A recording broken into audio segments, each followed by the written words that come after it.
I'm here today to talk to you guys about millennials, right? How to reach them. I'm going to preface it by saying, obviously, this is just one way. Some of you guys are doing bigger, grander things than this, but I've been able to do this pretty much with a company that had zero name brand recognition. So it's pretty exciting to be a part of that. I am the manager of our university program at Santander Consumer USA. Who are we? A large, about 6,000 employees, have about 6 locations throughout the country, do almost exclusively automotive lending. We're also the captive for Chrysler Capital. So anytime you go into Chrysler and do one of their Jeep, Dodge, expensive vehicles, yeah, right. But you're actually financing with us. So we started a 10-year relationship with them. That's been pretty lucrative for us, so we're excited about that. First things first, everyone knows by now, right? The millennials are here. So you've heard things like they're the largest labor force now. So they're about 32% of the labor force. Gen Xers make up about 31.2%, and boomers make up about 30%, but those are constantly dropping, right? So while their numbers increase, you see the Xers and the boomers exiting the labor force. So they're considered the largest labor force. Most ethnically diverse, about 40% of millennials call them or recognize themselves, identify themselves as minority, which is pretty interesting. So they're considered the most ethnically diverse generation. Most educated generation, which also means they're the most in debt generation because they're going to school and getting masters and all kinds of advanced degrees, but they have to pay for that. So just a little bit of facts and information about the millennials. Companies are having a hard time really understanding them, speaking to them, speaking their language, and vice versa, right? So millennials feel, and I talk to them daily, and they're, what is the workforce like? What's it like to work in a corporation? What's it like to, do an interview, right? Stuff that we take for granted, but, they see is pretty unique. So, if there's so many of them, why aren't we attracting them, right? Why aren't we retaining them? Even the ones we attract, we're having a hard time retaining. They have the highest unemployment rate, which is interesting considering they have a lot of debt, going to school, getting these degrees, and then can't find jobs. 35 and older, it's significantly less, which is pretty interesting. Leadership development. How do they feel about leadership? How do they feel about the development that they're either receiving or not receiving from their current companies? 63% believe their leadership skills are being completely underdeveloped. Also, 76% say they're not satisfied with their experience at all, and they're focused on development. And about 72% believe that the current organization is not fully utilizing their skills. That's interesting, right? To think that, you have this large labor force, the largest part of the labor force, and they feel completely disconnected from what corporations are doing in terms of their development. Also, their plans to leave the company. Within 1 year, we hear about their lack of loyalty, right? Everyone wants to talk about Ford and GM, and, my grandfather worked there 40 years, and my grandmother, worked there 50 years. Those days are over, right? They're coming into the workforce, and they're not looking to stay with one company for long, right? They're looking to get as many opportunities as possible to move up the ladder pretty quickly. And it was interesting, totally agree with, what's his name, Jory from Heidrick and Struggles yesterday regarding the fact that, back in the day, tenure was what people looked at in terms of being able to move up the ladder. Now it's completely different, right? Millennials don't want to hear you have to work 10 years, right? You have to work 20 years to be promoted. They want to hear a much, smaller timeline. And while many of us may be offended by that because it seems like there's so many, non-millennials that feel like, they expect too much, they're highly, what they always saying, entitled and different things like that. At the same time, as he touched on yesterday from Heidrick and Struggles, think about the fact that everything's moving at the speed of light now. I mean, you can't sit around and wait and allow them to develop, 20, 30 years before they can be promoted. So I think it's, an opportunity for us to really, and I say us, non-millennials and leaders within corporations to really look at the fact that we have to kind of condense that timeline and that trajectory for this generation. Within 2 years, 44%. Within 4 years, almost 3/4 of them are expecting to be gone. And within 10 years, less than almost 10% are expecting to still be with the company, which is absolutely incredible. So are we speaking 2 different languages, right? And, it's interesting because I have millennials on my team, And, you know, at times, and I can somewhat be considered a millennial. I'm 36, actually yesterday was my birthday. Thank you for the birthday wishes.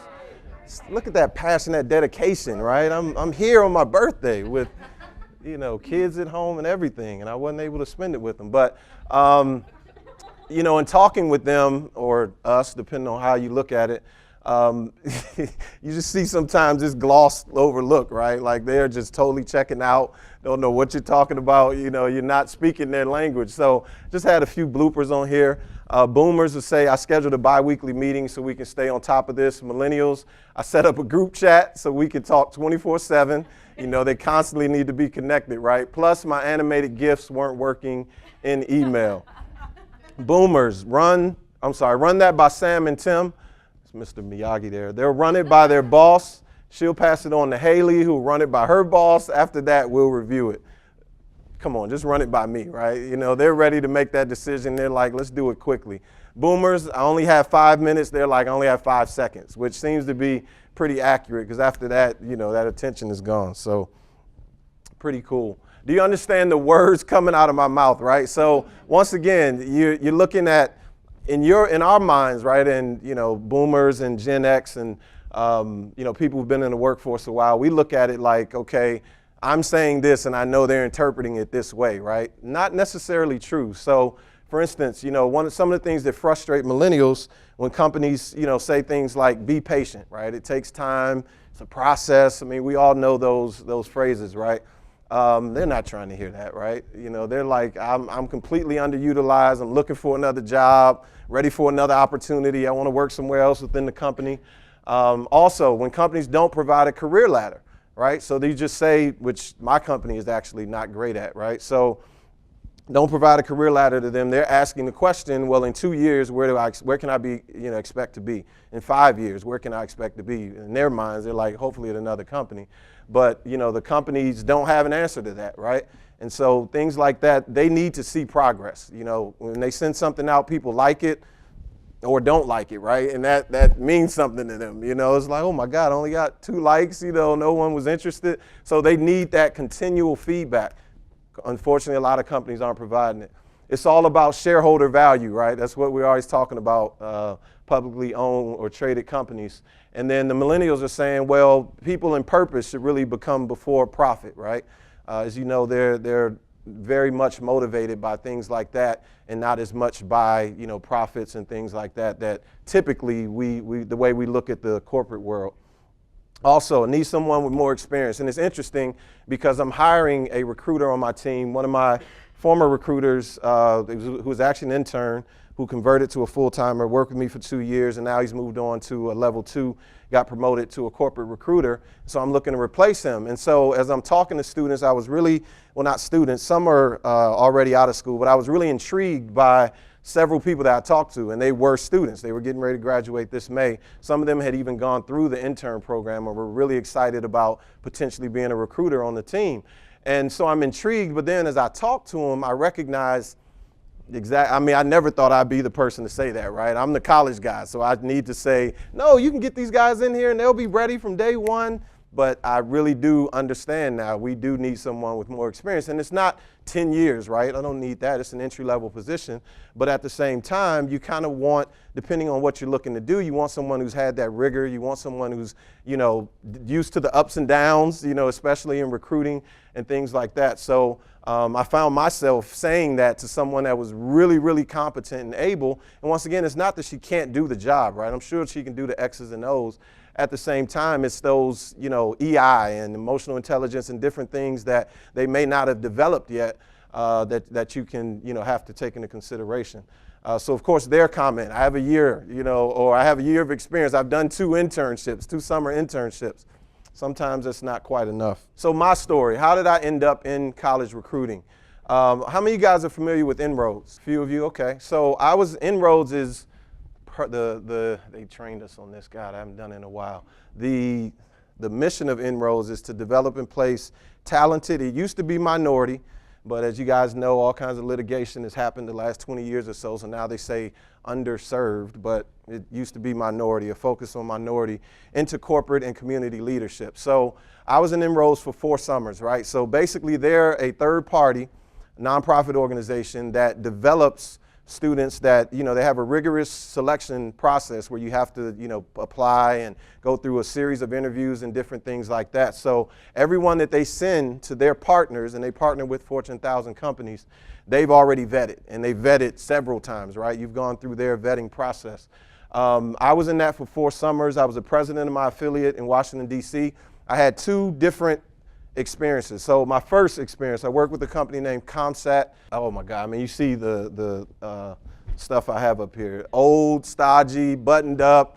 I mean, I'm a kid, only time I dressed up was going to church, right? I wasn't used to dressing up in suits every day. And I'm 18 at the time, right? Just graduated high school, driving an hour away in Bethesda, Maryland. And it was a complete nightmare. It was interesting. There was one more student there, one more enroller, and my supervisor, I think we were the only black people in the company. And it was a complete culture shock, right? But I so needed it, right? But at the same time, my supervisor left halfway through the summer. I mean, you're talking discouraged. Because he was the only champion. He was the only advocate for the program in the entire company. And so, of course, my question, what am I going to do, right? Who's going to take care of me? And literally, they completely dropped the ball. So thankfully, they allowed me to stay one more summer. So I stayed that extra summer without my supervisor. They had another guy there. He was pretty cool, but once again, my supervisor literally went out looking for inroads, right? It wasn't like they sold into him. He went out saying, I want to help someone, another minority to get into corporate. And so there wasn't that passion around the program after he left. So I was left to my own, really. And it was a miserable summer. To the next summer, I had an opportunity to interview for MCI WorldCom. You guys remember them? And completely different experience. It was so energizing. They had several champions. Number one, which I'll get into later, is a big deal when you're building your internship program. It was young, vibrant. They had ERGs. I absolutely loved it. And one of the things that really stood out to me was I wasn't really just an intern, right? They really got me acclimated and embedded into the culture. We did things that even some of the full-timers weren't able to do. And it really kind of left a major imprint in my mind. Unfortunately, I got out, and shortly after 9/11, I wasn't able to go on with them. That was probably the only thing that was somewhat discouraging, but you can't help that. They were on a hiring freeze during that time. So, but 2 completely different experiences. One, like I say, I had to experience it, right? Because it helped me to understand what not to do now that I'm in that driver's seat. And the other was awesome. So several jobs later, worked for Phillip, worked for Clear Channel in sales, different things like that. Ended up right back at Inroads as a national recruiter. Did a lot of travel with them, and it was a great opportunity. Once again, because Inroads is all about internships. Everyone there, they have about 1,500 students throughout the country, and each one of them is in a separate internship. So they've got these relationships with all these companies, and once again, I worked for 2 companies as an intern, and I had the opportunity to see a lot of different things, talk to a lot of students that were all at all these different companies, having these different experiences. So it really helped me to understand what an internship should look like. And so decided to let that go because of my little ones.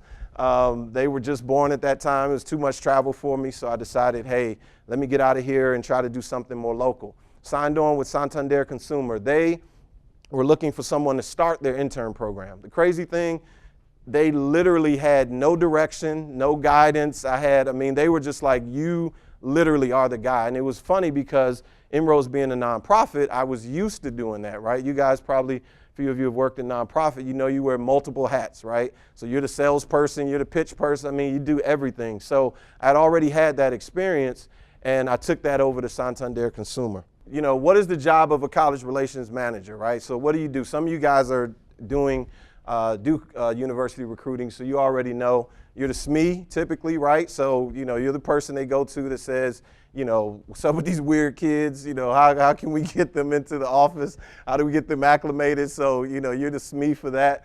You're the salesperson, right? To the C-suite, all the way down, to your team, to your supervisor. And also, it depends on the company, but when you're with the company that maybe doesn't have the biggest vision for what that should look like, you really do have to do a lot of that pitch. So you're the visionary, right? So, I'm talking with marketing. What should our tchotchkes look like, right? What should our giveaways look like? What should we be doing on campus? When the students come in, what are we giving them? All those different things. What do we look like on our website? All the different things that you may take for granted is what, I do. Visionary to your team, so constantly keeping them motivated, right? Because one of the things that's a challenge with my company is continuation beyond the internship program, right? So I'm sure, Lee and some others know sometimes there can be a big discrepancy. You have this wonderful internship program and everyone loves it. The, conversions are great, but then they become full-timers and it's like, figure it out, right? So, listening to, what was the lady's name yesterday, where they do the 8-week integration, Alice, was just awesome, to hear, because once again, that something, of course, 8 weeks is pretty long, but something similar to that, right, should be, and it's not too long for me. I think it's awesome, Alice, by the way.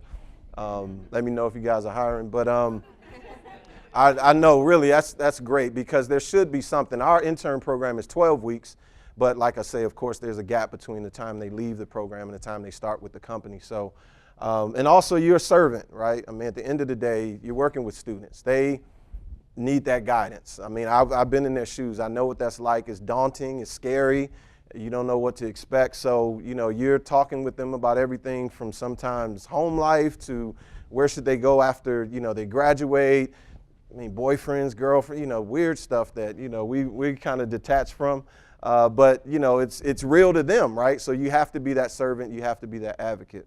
So I kind of came up with, once again, this is a little loose, just 5 things, right, that helped me to build this program into what it is today. So 5 rules. It's important for you to gain buy-in and invest. And all these pictures are real pictures. So that's our Chief Human Resources Officer with 3 of our interns. That's our CEO talking to our interns. This literally took place Monday of this week, Tuesday of this week. So, he reached out to me. He's like, hey, I want to get in front of these students. I thought that was so awesome. And he got a chance to do it this week.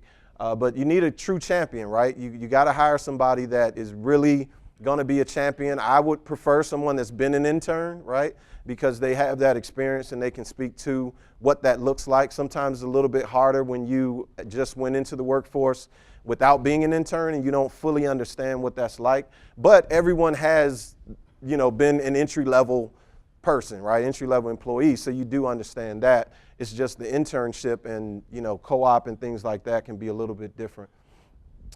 Second thing, challenge them to galvanize more champions. You can't do it by yourself, right? So you've got to get the C-suite behind you. You've got to get, others that take ownership of it with you because you can't do it by yourself. Then, of course, work down from there and gain momentum. One of the things that I did, I sold it in, like I say, to the C-suite, VPs, directors. And interesting thing, there wasn't a lot of pushback. There was a lot of, I think, just not even concern. There was a lot of just they didn't understand what it was going to look like, right? So, I mean, I drafted a presentation, went through, everything with all of the people that I met with, short presentation, what it looks like. I mean, they were completely on board. They're excited. But like I say, they were still like, is he really going to be able to pull this off, right? So there's a little bit of that. Of course I did, right? I mean, for me, I don't expect anything else. So it's been exciting to be a part of that.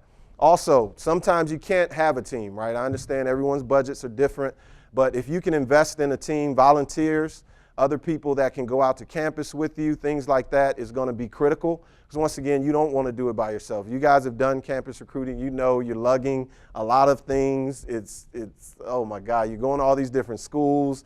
You're talking literally to hundreds of students, right?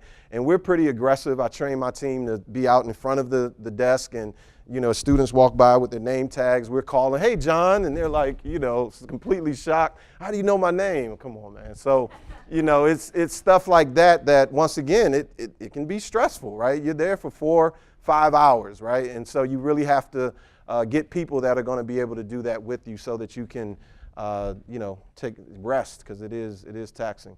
prepare the rest of the company, and then shout it to the heavens, right? So get on social media. We do internal communications, just whatever you can think of in terms of getting the word out. One thing I will tell you to be careful with is referrals. Everybody has a child and a nephew and a niece and friends and, my next door neighbor. I'm like, oh my God, this kid's in community college. Like, you can't, it's part of our requirements that you be there 4 years. So, it's things like that you do have to be careful with. And so we kind of piloted it. We didn't tell the entire company until year 2 or 3. But even with that, it's just completely blown up. Everybody's trying to get into the program. So rule 2, meet the students where they are and keep going back. Consistency is the key, right? So career fairs, you got to be at those sometimes, right? I was talking to Mike from, what company is he with? Eventbrite yesterday, and I heard him talking about how they were able to get a lot of different students without going to campus. So, you can do that remote with resume books and different things like that. But of course, it helps to have a name like Eventbrite, right? We didn't have that. So we chose to go on campus. And when I go to campus, we go pretty heavy, right? So we're taking, teams out. We also do a lot of on-campus activities. So we're talking to student organizations, different things like that. Because my goal is, as you see here, kind of a triangle or 3-prong where you have the students, faculty, and staff. So it's important to work with all 3 of those groups, right? Don't leave out any. If you don't have the resources to really penetrate all 3, I would say start with staff, which is Career Center. Career Center will put you in front of a lot of other people, even faculty, and they can even tell you, because all faculty, honestly, are not open to talking to you, right? You'll go there and be all excited thinking, hey, they're here to get their students jobs. A lot of them genuinely don't. Not that they don't care, it's just they have so much other stuff going on, they don't really support you. So make sure that you, like I say, are able to work all 3 of those angles. Make interview process unique. One of the things that we did was an interview day. So we did that this year. My goal, we hired 60 interns. I didn't want to hire all 60 in one-on-one interviews. It takes way too long. So we did an interview day where we actually did a panel. So we had the manager, and they brought their team lead, and they would come in, and actually it's a picture of it right there. It was just really engaging. So you have the 2 managers down here on the end. You had, depending on how many interns you were hiring, we try to do a 3-to-1 ratio. If you want 1, we'll send you 3 candidates. For instance, they had 4 or 5 here. I think he was hiring 2.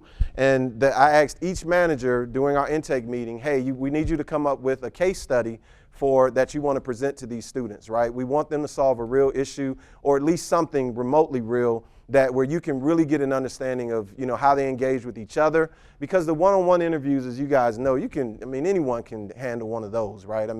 Just tell them about yourself and whatever, but to see them work in a group, to see who steps up, to see who kind of comes back is more realistic to what the work environment is going to be. So we had a tremendous success this year in doing the interview days for the first time, and we were able to hire all 60 within 3 interview days. So we did one in November, December, and January, and we did them all around breaks. So we wanted to give the students an opportunity to come in during their break.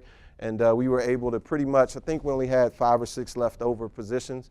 We did some one-on-ones for that, but for everything else, we knocked it out through interview days. The managers loved it. It was the best feedback that we've gotten. So something else that you can do. We also, during the summer, I'm all about relationship. If y'all know me, that's how I am. So UT Dallas is one of our big schools. As you see, one of their deans came out. He's actually, from the Career Center, and he brought several of his folks. And so we meet with them throughout the summer, and we do our kind of, debrief, right? So we go over all the successes with that school. We bring them out to our location. They get to see their students on site, which is pretty cool, right? So, just being creative and always thinking about how can we enhance our relationship with, each one of these schools. And like I say, they get excited about it. The schools love it. No one else is doing it, to be honest. I don't know too many other people that were doing it. We're putting it on LinkedIn, Facebook, and they're just eating it alive. So it's pretty cool, and it really works out for the school. Prep the workplace. Share the vision, conduct manager-mentor orientation. So between, like I say, we hired folks in November, December, January. So that's a long time in between the time that they start, right? So you want to make sure that you are, number one, reach out to the interns, make sure they're not going anywhere because they may be, signing on with other companies or looking at other opportunities. And I think out of 60 this year, we lost 2, which, isn't bad. And both of them ended up at, really great companies. So it happens, but at the same time, we did a great job of retaining those 58, and we're able to get the additional 2 from going back to campus. So volunteer training meetings. You don't want to go to campus with people that don't understand campus, right?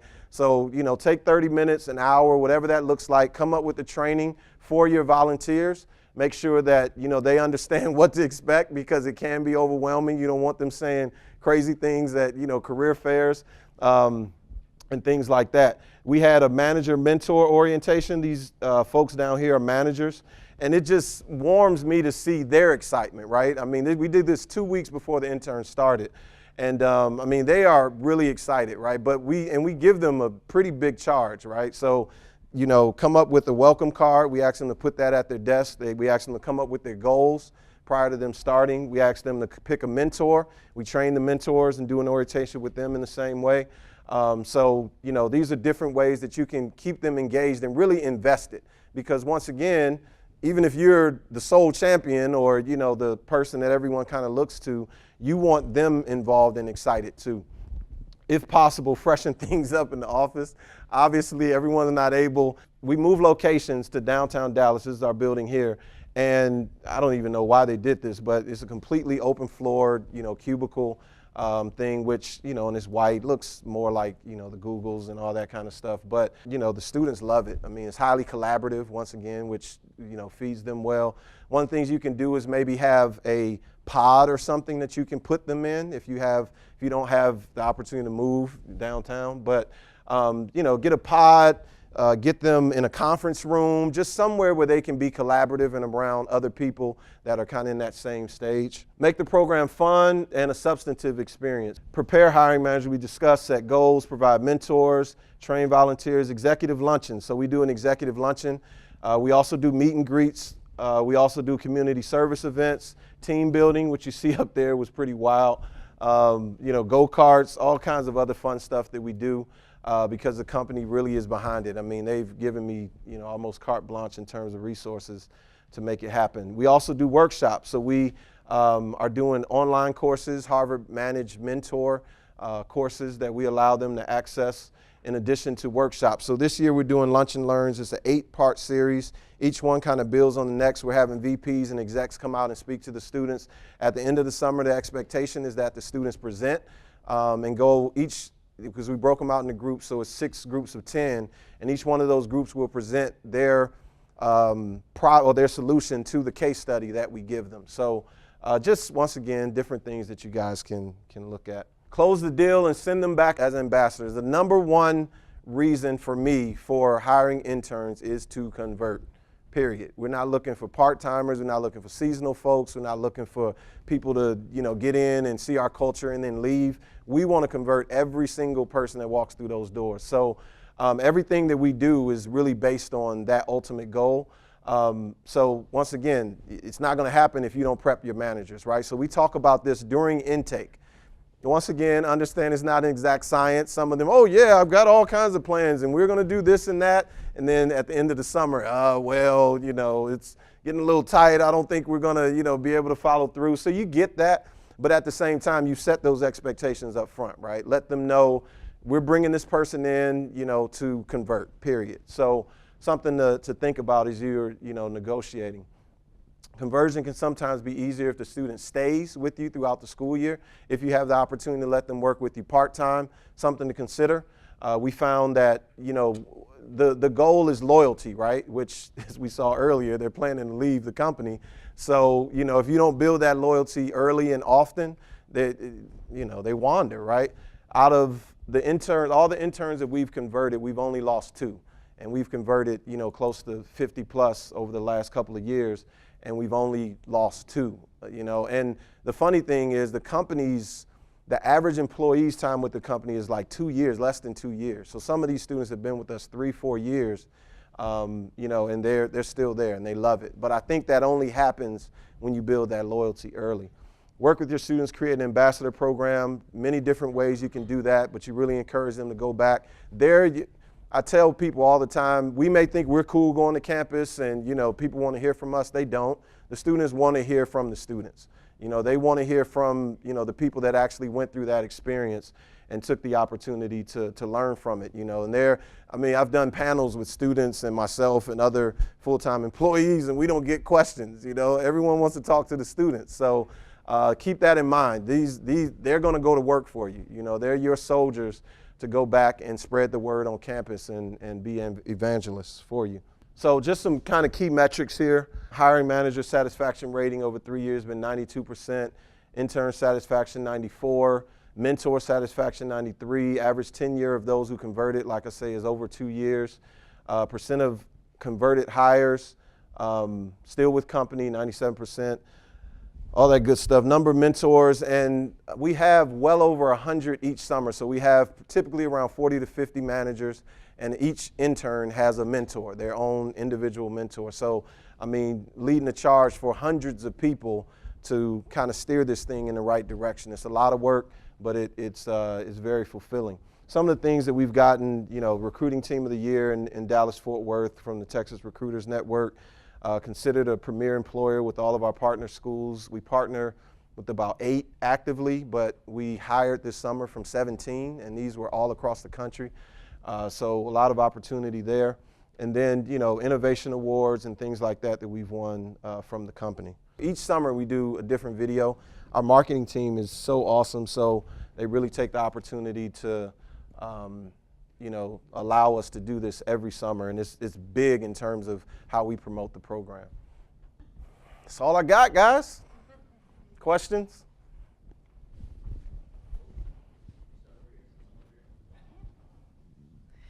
So you talked about conversion a little bit, and it sounds like for the most part, are you converting with those same hiring managers, or do you have any strategies to convert elsewhere in the company? Because I think we have a big intern program too, but that's kind of where we struggle. We have a rotational program for entry level, but then to get them on beyond what our university recruiters can do, and then work with recruiting delivery to see what they can do and encourage them to kind of highlight people who have been interns and whatnot elsewhere in the company, because they're not always going to be able to be with like their same hiring managers. So do you have any advice for that? It's a great question. I'm sure a lot of companies struggle with that. Honestly, no. Just being honest. No, I do have advice, but in terms of something that we've done that has worked really well, I can't say. But some things that I have seen done is, exactly what you said, which is just we've had a couple of students that switched over. So one of the things we do is offer some of them rotations during the summer, right? So they'll be able to see other areas. For instance, we had a young lady that worked within finance that now is interested in HR. And so we had her come in, her internship was over, but we had her come in and do side-by-sides with about 6 or 7 people in HR in compensation, benefits, 6 or 7 different areas. And so number one, she built the relationship with them now, right? So they know her. They, I've of course sold her, to them. Hey, it's a great kid, blah, blah, blah. So they're really excited. That relationship is built. And so now she's actually getting ready to come on board with us in our HR area. But like I say, it's mainly just because of the rotation and her building those relationships, and the other manager that she worked with last summer gave a recommendation, and so that sort of thing. So there's different ways that you can do it. I don't think we do a great job of it. And like I say, we're in year 4, so there's kind of have this 5-6 year plan in terms of where we're going to focus our efforts. But that is one, because I saw our conversion numbers drop last summer, which was a complete, that's unacceptable to me, right? So just trying to find more ways to get that buy-in. But one of the challenges you'll have is companies are always in different stages, right, of, growth. And so, we grew in a lot of areas, but then other areas we didn't. So some of those interns that worked in those non-growth areas just didn't have opportunity. So, it's kind of a mixed bag. But like I say, I think doing rotations, side by sides, allowing them to see other parts of the business, allowing them to build relationships there is really what's critical. Because when it's time to hire, that hiring managers, I remember Sarah, you may have only met her one time, but she stands out to you because of, the conversation and relationship that you built through that. So just one of the things that you could do. Great question.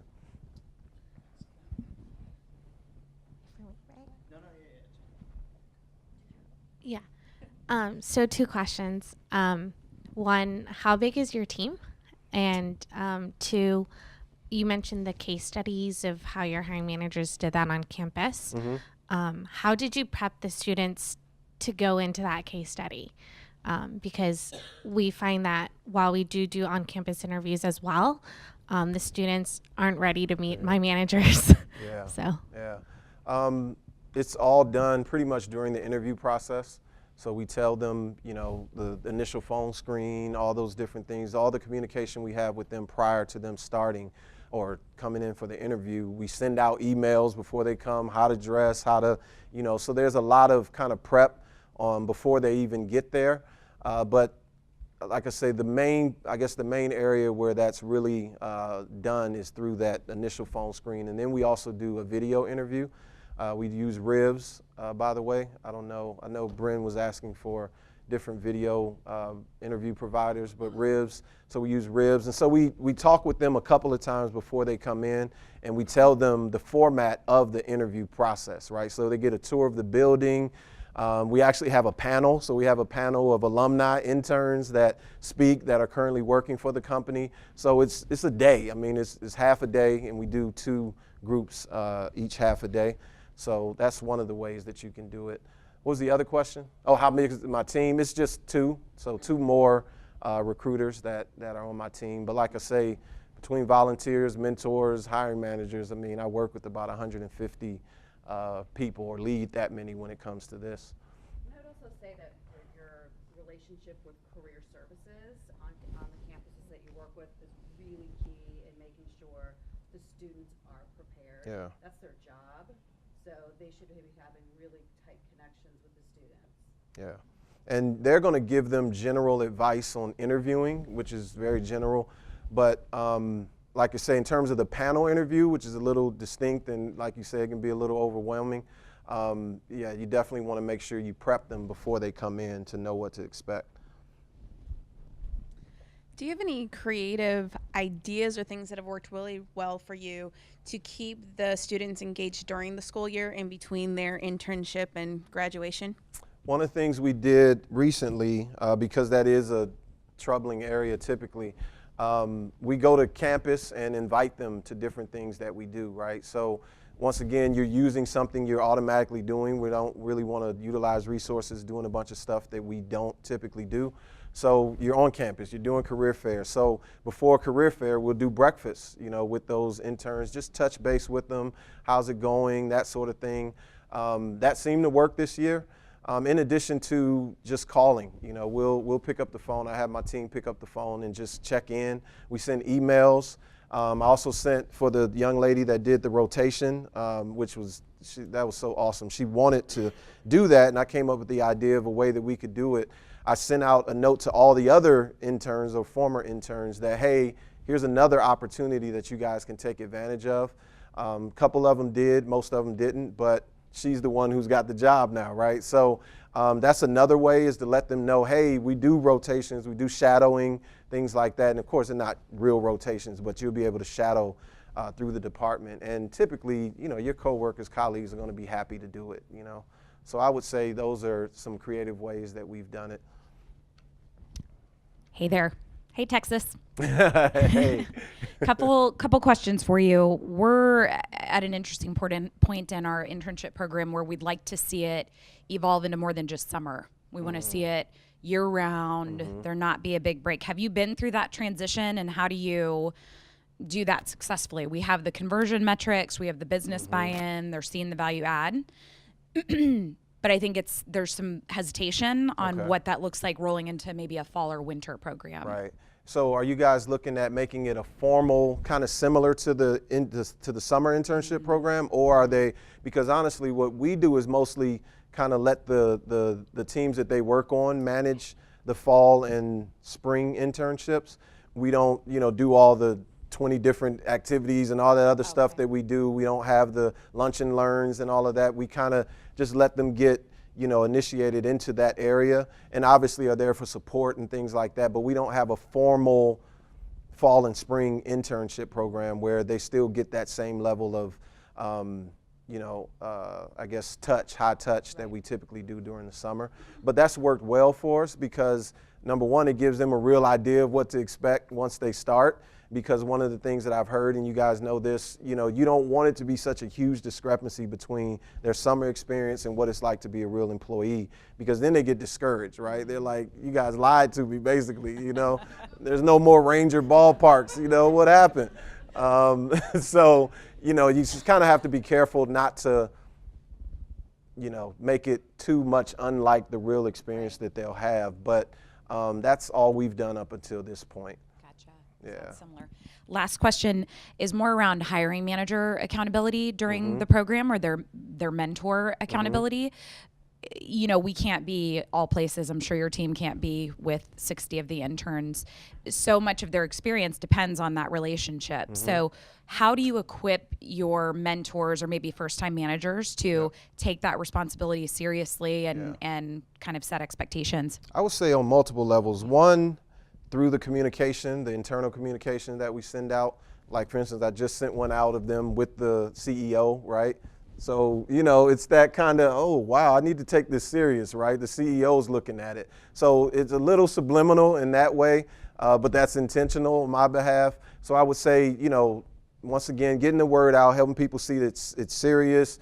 People are backing it. People are looking at it. So you kind of have that. But in addition, it's all about communication with the manager, right? So like I say, during intake meetings, I've literally told managers, no, like, you're not getting an intern, right? So we have a risk and compliance area that's developing, and they didn't have a lot of senior level people or even junior people, and they wanted 3 or 4 interns, right? Of course, in their mind, hey, we'll get somebody to help us get, no, you won't, because you need mentors for these students, and I don't want the mentor to be from outside the department, because the goal of mentor is two-pronged, right? So it's getting them acclimated and enculturated, but at the same time, somebody that can help them with the work that they're doing, right? That they can bounce ideas off of. So the goal is to align them with someone that's in their area.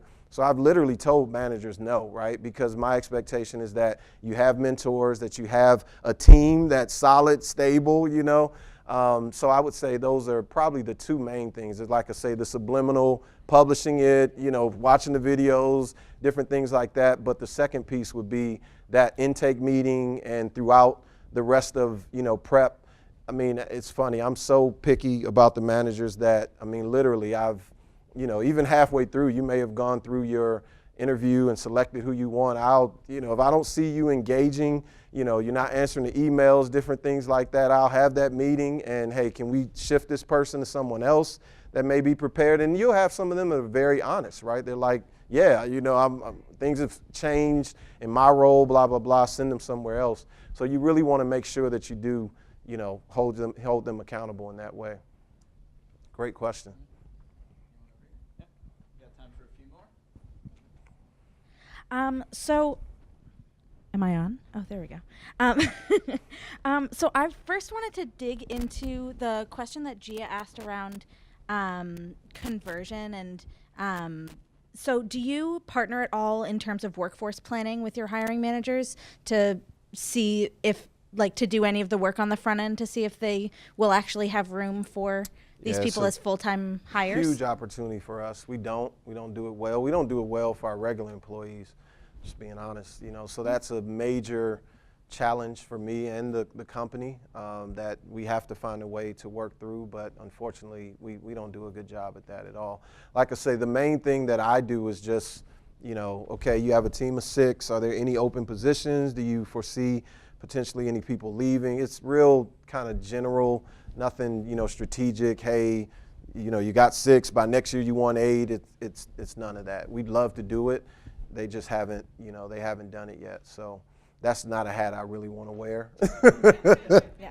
I want to let, the people who are good at that do that, but they haven't hired them yet. So, yeah, unfortunately not. Thank you. And looking at the other end of that, in terms of following retention once they are hired, are you partnering at all with learning and development or anything to start any career pathing to see that they have careers post their entry level start? Not learning and development, but it would be more of, your first question in terms of, working with them in that area. And We don't. We work with learning and development in terms of workshops, you know, the different online courses and things like that that we offer them, but our learning and development actually doesn't do the career pathing. Like I said, we don't really have a formal team that does that. So great opportunity area for us. Me too. Any other questions? Oh, yes. What is your guys' strategy for determining conversion at the end of the program? Because I've been a part of an organization where we had limited full-time offers, so essentially the interns had to do a final interview and they were competing against each other for an offer. Or where I am now, we definitely just want to push conversion as much as possible, so it's based on their performance of the whole summer. What have you seen worked well for you guys, or what type of approach do you take currently? Yeah, it's been performance up until this time. We do a midsummer check-in, which is a little more informal, and then we do the end of summer, which is very formal. And during that conversation is where we inform the intern of, you know, whether or not they'll receive an offer. So yeah, we do focus on, you know, kind of, I mean, I love that idea of them competing again. We haven't done that, but we typically try to do a 1-for-1 in terms of them being able to convert. So during those intake meetings, I'm having conversations about, are you know, not other people that you know are hiring, right? I'm like, are you hiring manager? You're going to have an opportunity available. Do you foresee that? So that's what we've done so far. Cool, thanks. And we should chat because I want to talk to you about like the front end planning of what we've been doing. Oh, great. Yeah. Yeah, I'm open to ideas. If I get some ideas on that.